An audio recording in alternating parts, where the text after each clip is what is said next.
Hi, Matt Sharman here from Aerolux Bars. I want to talk about mast rake.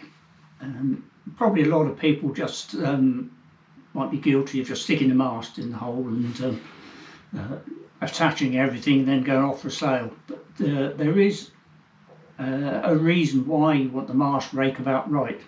Imagine if your mast is raked too far forward, so the mast is actually angled forwards.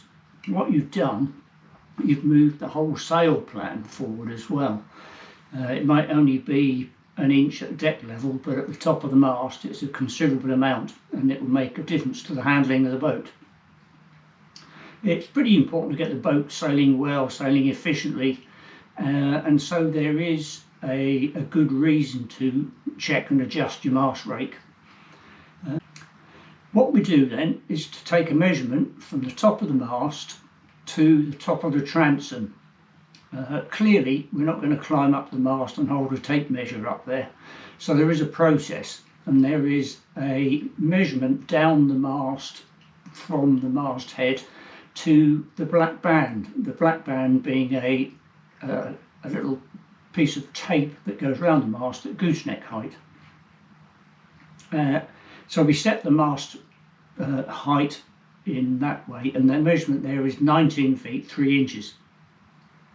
And the way we do that is we tie a tape measure to the main halyard, and we hoist the tape measure up the mast until we get 19 foot 3 to the top of that band round the mast at the gooseneck.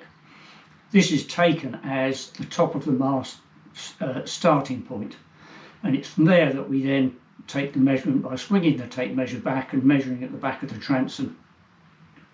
There is a tolerance. There's a 50mm tolerance, but a range of mast rake which might suit different people, different conditions and different rigs, but generally speaking you'd aim for the midpoint of the range.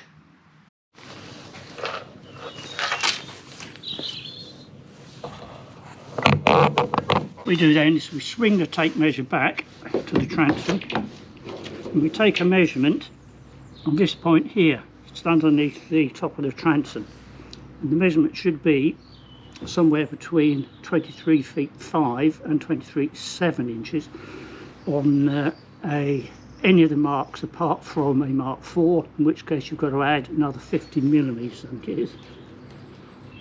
And in fact I'm 23 foot 6, so I'm bang in the middle of the mast rake measurement. Good, got our measurement right, so we know the angle's right. Now another couple of checks we've got to do before we're satisfied.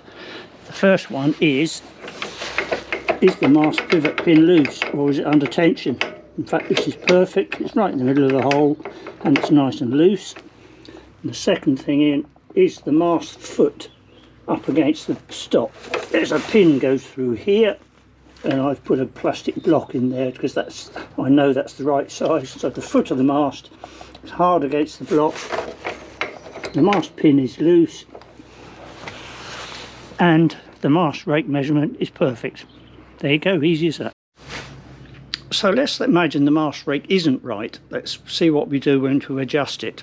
Let's say that the measurement here on the transom is actually 23 foot 9 inches, so it's raked way too far forwards.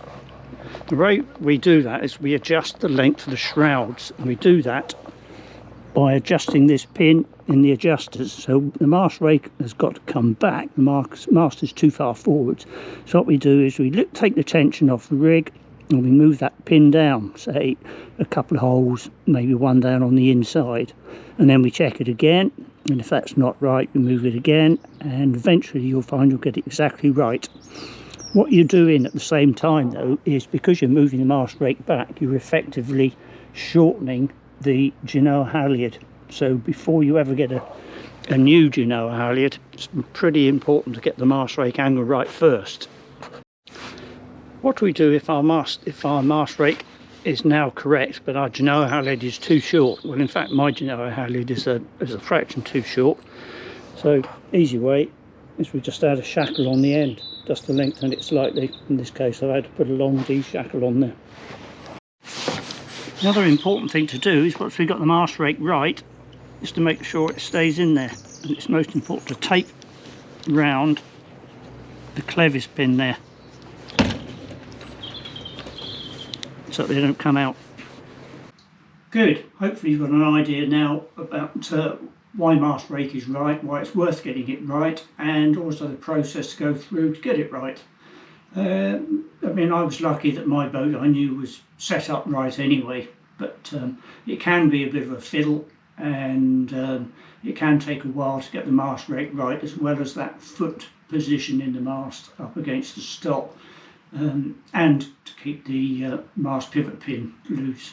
The reason the pivot pin needs to be loose is because you want the weight of the rig on the mast to be taken on the foot where it's strong, and not on the pivot pin, and where the pivot pin goes through the mast. I'm sure there'll be some questions. You'll probably take a lot longer doing it than I did, but best of luck and see you soon.